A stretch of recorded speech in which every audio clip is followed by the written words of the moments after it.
Madame et Monsieur, bienvenue à ce premier webinaire sur l'annonce des chiffres annuels dans le cadre des gains d'efficacité par les fournisseurs d'électricité. Je m'appelle Simone Marchesi, je travaille à l'Office fédéral de l'énergie et je suis responsable de la gestion des parties prenantes de ce nouveau instrument. Je suis accompagné aujourd'hui par mon collègue Frédéric Renkens, qui a suivi jusqu'à maintenant le programme des plus proches concernant la communication et les échanges avec la branche. Ce premier webinaire, les diapositives ainsi que l'exposé sont en français.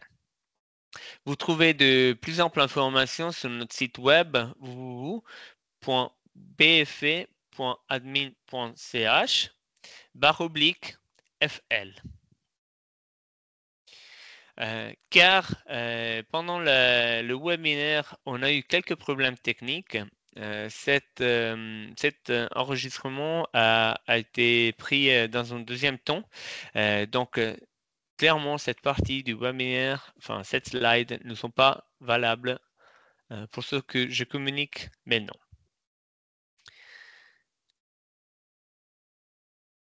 La structure de ce bref exposé est la suivante. Nous commençons par un résumé général, donc de la base dans le sens de qui, quoi, comment et quand. Nous souhaitons ensuite vous présenter brièvement le bureau externe, appelé souvent dans les FAQ et dans des documents bureau FL, avant d'approfondir quelques points en détail. Ces points concernent d'une partie les chiffres annuels à déclarer, la partie quoi, et d'autres les moyens mis à disposition par l'OFEN pour déclarer les informations demandées, la partie comment. La notification est présentée à l'aide d'un exemple. Enfin, nous recevrons les éventuelles questions et y répondrons directement si possible. À savoir que la partie webinaire se conclut avant la partie questions-réponses. Donc, cette partie n'a pas été enregistrée. Qui est concerné par l'annonce des chiffres annuels selon l'ordonnance sur l'énergie? Tous les fournisseurs d'électricité ayant des consommateurs finaux en Suisse sont concernés. Donc, sont considérés comme fournisseurs d'électricité les entreprises ou les pouvoirs publics qui acquièrent de l'énergie auprès d'un ou plusieurs négociants et ou producteurs pour approvisionner leurs consommateurs finaux. Quelles sont les informations qui doivent être déclarées? Les données se composent d'au moins 4 chiffres annuels se reportant à l'année précédente, c'est-à-dire du 1er janvier au 31 décembre. D'une part, il faut déclarer les quantités annuelles d'électricité vendues en kilowattheure. Suivant A, les ventes d'électricité aux consommateurs finaux. B, les ventes d'électricité aux consommateurs finaux avec approvisionnement de base. Ensuite, les ventes d'électricité aux consommateurs à forte intensité électrique ainsi qu'aux centrales électriques, donc on parle de consommation propre, et au stockage sans consommation finale. D, les coûts de la mise en œuvre des gains d'efficacité et les dispositions transitoires vente d'électricité par des contrats conclus avant le 01/01/2024. Donc, comme j'ai dit, une partie, c'est la partie concernant les ventes et l'autre part, c'est donc les chiffres D et E, c'est concernant les coûts annuels pour la mise en œuvre des améliorations de l'efficacité dans le cadre de ce nouveau instrument, quoi. Tout cela sans TVA. Enfin, justement, comme j'ai dit aussi, dans le cadre de la disposition transitoire, les fournisseurs d'électricité peuvent annoncer les ventes d'électricité qui ont été fixées par le biais des contrats de fourniture conclus avant le 1er janvier 2024 avec des consommateurs finaux sur le marché libre. Comment ces informations doivent-elles être déclarées?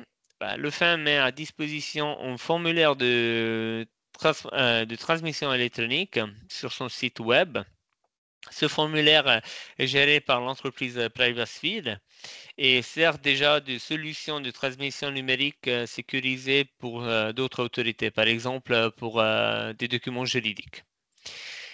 Toutes les données et tous les documents sont ainsi transmis directement à l'OFEN. Il n'est pas nécessaire de disposer d'une autorisation préalable ni d'un compte d'utilisateur pour utiliser ce formulaire. Dans quel délai ces informations doivent-elles être communiquées? Les informations mentionnées doivent être communiquées à l'OFEN avant le 30 avril au moyen du formulaire de transmission. Donc, comme j'ai dit, maintenant une petite information concernant le bureau, le secrétariat, ou bien aussi appelé le bureau FL. L'année dernière, l'OFEN avait lancé un appel d'offres concurrentiel pour un bureau de gestion externe. Et c'est la société Cimark de Sion qui a reporté le marché et qui a assumé en fait cette fonction à partir du 1er mars 2025. Ce bureau est depuis le 1er mars le premier point de contact en cas de questions et de renseignements. Il est joignable par écrit et par téléphone dans les 3 langues nationales pendant les heures de bureau habituelles. Après l'annonce des données, celles-ci sont contrôlées par le bureau FL. Et ce processus de contrôle se compose de 2 étapes distinctes. Il y a une première étape où les chiffres annuels déclarés sont brièvement et systématiquement contrôlés et plausibilisés. Et les lacunes plus grossières sont ainsi relevées. Et au cours de la deuxième étape, les chiffres annuels déclarés sont contrôlés de manière plus détaillée et par échantillonnage. Donc, pour ce faire, le bureau FL peut demander par écrit des informations ou des documents supplémentaires aux fournisseurs d'électricité afin de vérifier les chiffres annoncés. Il est important de mentionner que l'annonce des chiffres annuels est obligatoire et que l'omission intentionnelle de ces annonces est punissable. Donc, encore une fois, tous les fournisseurs d'électricité doivent annoncer les chiffres annuels. Non seulement les fournisseurs qui ont des obligations, mais tous les fournisseurs d'électricité. Donc, comme une nouvelle partie ces chiffres annuels déclarés a été introduite avec cet instrument, nous souhaitons les aborder ici de manière un peu plus détaillée. Donc, à la lettre C, mentionne les consommateurs finaux à forte intensité électrique. Pour être considérés comme tels, ces consommateurs finaux doivent remplir les conditions suivantes. Donc, avoir un coût de l'électricité supérieur à 20% de la valeur ajoutée brute et ils doivent remplir les exigences pour le remboursement du supplément réseau selon l'article 40 de la loi sur l'énergie. Il est important de mentionner que les exercices comptables des entreprises ne coïncident souvent pas avec l'année civile.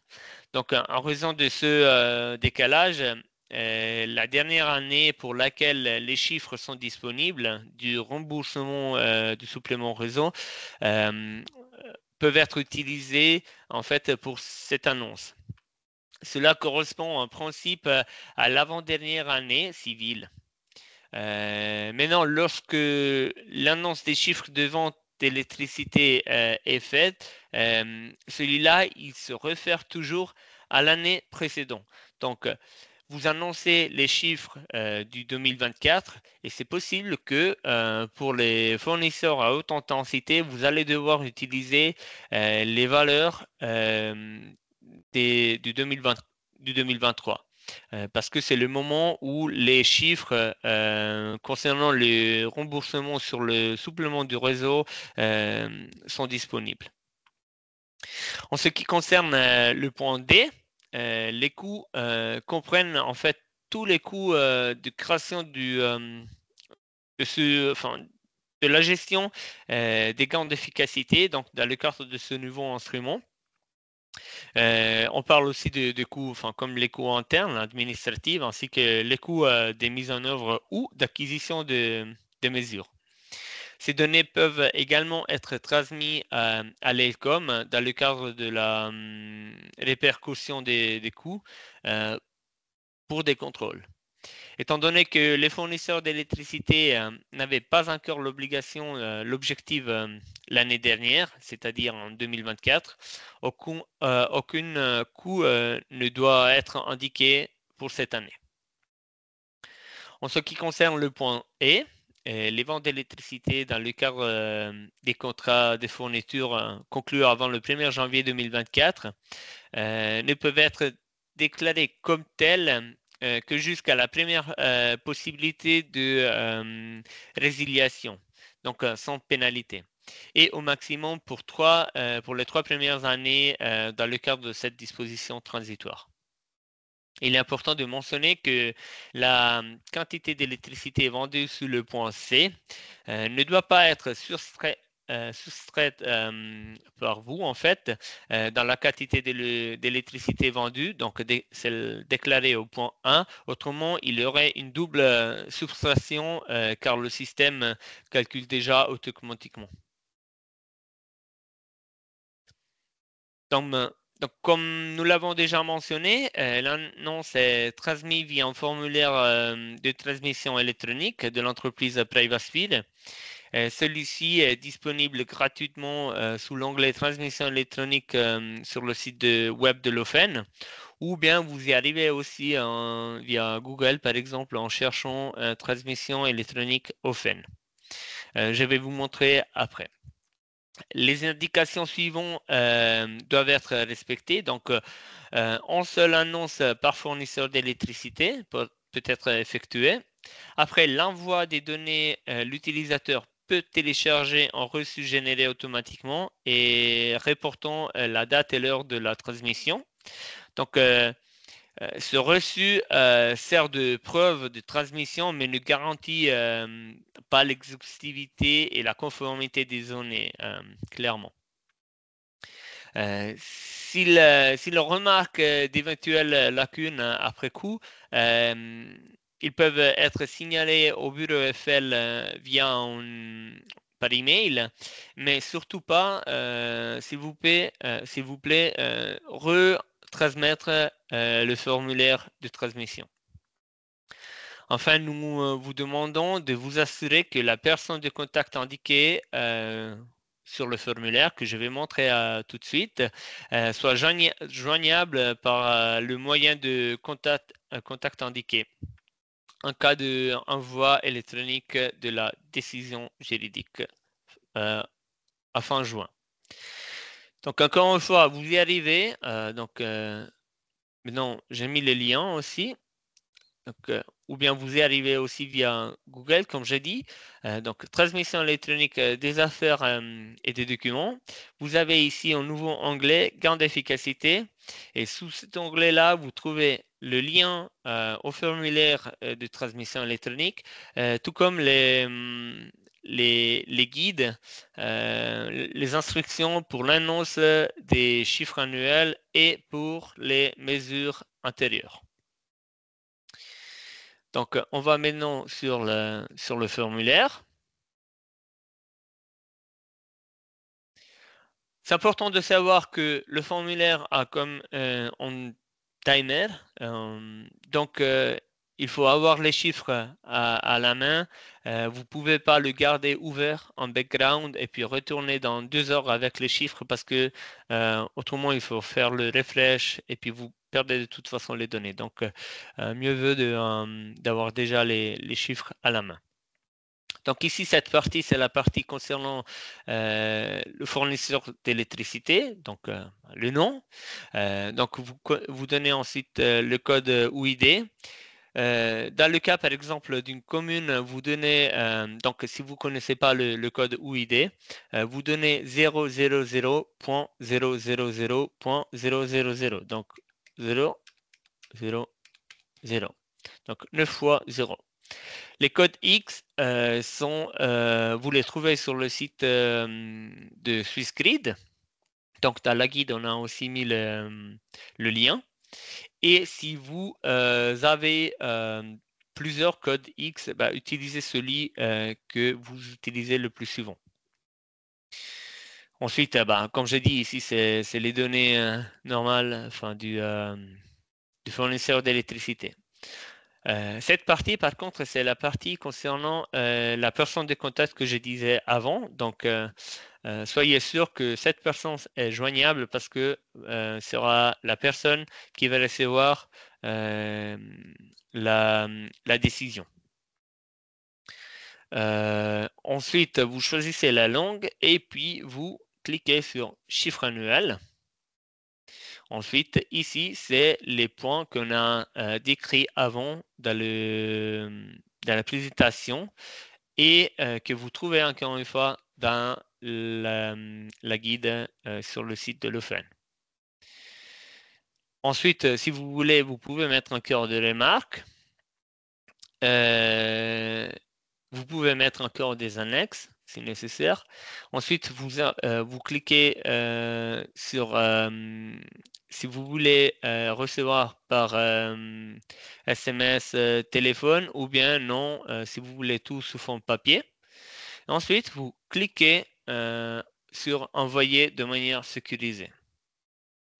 Donc, cela fait. Vous allez recevoir une confirmation d'envoi qui est comme celle-ci. Donc, si vous avez, vous pouvez en fait la télécharger et si vous avez oublié de télécharger avec ces deux numéros, donc le ID et puis ce numéro ici, ce code-là, vous pouvez aller remplir cette confirmation d'envoi. Comme j'ai dit, vous trouvez plus d'informations sur notre site web de l'OFEN. Vous avez les guides que j'ai montrés avant. On a mis maintenant en ligne des questions-réponses. Et puis, bah, comme toujours, c'est la directive qui est le document avec lequel, dans lequel il y a plus d'informations. Ensuite, n'hésitez pas à contacter le bureau Eiffel aussi, qui va aussi à l'avenir mettre en ligne un site, peut-être aussi des questions-réponses et d'autres. Donc, si vous voulez, je vous montre encore une fois les questions-réponses. Donc, vous venez en fait sur la page. Vous avez ici par catégorie des questions. Vous pouvez cliquer en fait sur la question. Vous allez voir ensuite la réponse ici en bas et vous pouvez cliquer sur ajouter aux favoris. Ce qui en fait génère ici la page des favoris que vous pouvez ensuite afficher, imprimer comme cela.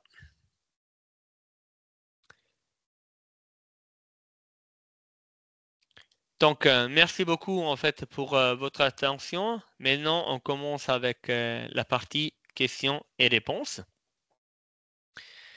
Et encore une fois, ici, vous trouvez les données, donc l'email et le numéro de téléphone du bureau Eiffel que vous pouvez contacter sans souci, comme j'ai dit, pendant les habituels horaires du bureau dans les 3 langues nationales.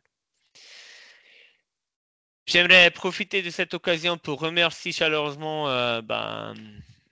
mes collègues aussi qui ont suivi le webinaire. Donc, ma collègue Fabienne Spicher, qui s'est occupée de la partie technique, et aussi Frédéric Renkens, qui m'a soutenu pendant le webinaire pour la partie questions-réponses.